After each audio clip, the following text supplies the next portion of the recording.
Man, no one tells you this when you get promoted. Your role expands faster than your internal operating system, right? Your responsibility increases overnight, but the way you think and decide and manage energy and hold authority stays exactly the same.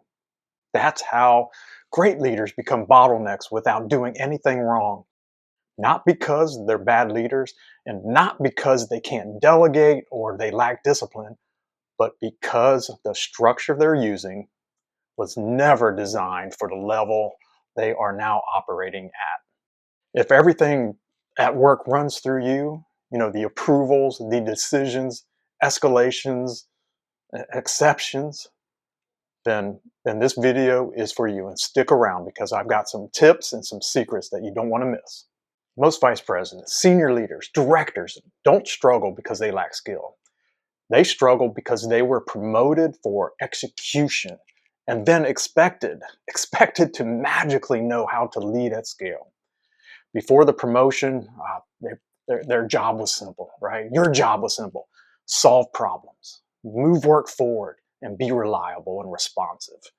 And yet, you were extremely good at it, but that competence is exactly why you were promoted. But here's what quietly changed. Your job stopped being about solving problems and started being about designing clarity, right? No one explains that shift. So instead of redesigning how you lead, you keep operating the way that made you successful in the beginning, right? Yeah, you answer all the questions, you join all the meetings, you step in to keep things moving, and slowly, without intention, responsibility begins to stack, right? Meetings multiply, decisions funnel upward, and people wait on you. Nothing breaks, but everything slows. And even though you're still performing and you're still respected and probably still producing great results, but it costs more now. It costs more energy and more thinking time and more mental load. And you're not failing, you're compensating. So this is the part that most leaders miss. Bottlenecks don't form because someone is weak. They form because success increases complexity faster than structure. Every promotion adds what? It adds more stakeholders, more political noise, and more of these parallel decisions. But your internal operating system, how you decide, how you prioritize, and how you hold authority was never designed to handle these things. So you carry complexity, you carry it personally instead of structurally, and that's the moment leadership starts to feel extremely heavy, not stressful, just it weighs on you. So here's the first truth that most leaders never hear. Promotion increases load long before it increases clarity. Your authority expands immediately when you're promoted, but your structure does not. You inherit decisions and teams. And before you inherit those decisions and teams and different frameworks, you inherit responsibility, lots of responsibility before authority is clearly distributed. Without redesign, leadership begins to collapse inward. Instead of authority flowing outward into the system, pressure flows inward toward you. And that's why your calendar fills. That's why your thinking time just shrivels, right? It disappears. And that's why decisions that used to feel simple now feel heavier than they should. Nothing about you changed. It's the load.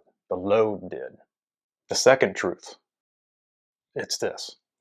And this one is going to sting a little bit. It's essentially the better you are, the more the system leans on you, right? It's like you get punished for being great. Your reliability becomes gravity, and people escalate. They escalate things just to be safe. They wait for your approval and then they ask you questions they could answer themselves. And it's not because they're incapable, but it's because the structure encourages dependency. Indispensability begins to feel like importance, but importance is not authority. Authority creates clarity that allows others to act. When everything depends on you, you haven't become powerful. You become the constraint. And that's not a leadership failure, that's structural drift. The third truth, or secret, if you will, and this is all about bottlenecks. And bottlenecks are not the behavioral problems that most think they are. They are structural failures. No mindset shift fixes an outdated operating system. And delegation tactics, man, they don't solve authority compression because the issue isn't effort. The issue is that your role outgrew the system you're using to run it. Leadership at scale requires architecture. Without it, even exceptional leaders become friction points. And this is why it matters. If it's left unaddressed, uh, basically it doesn't lead to collapse. What it leads to is erosion. Your decision quality begins to slow and strategic thinking just shrivels away, man. It shrinks.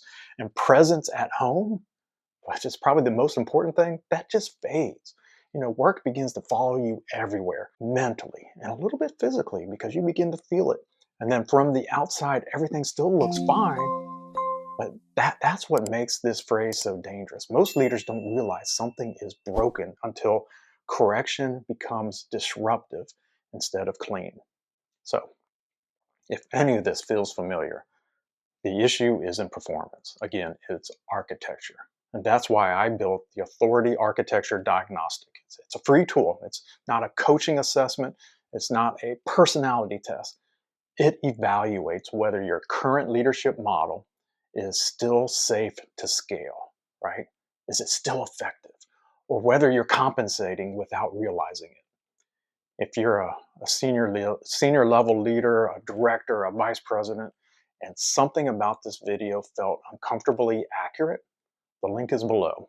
Or DM me, send me the link, and I'll make sure you get it. Because the most dangerous phase of leadership decline is the phase where everything still looks fine, but quietly and secretly, it's not.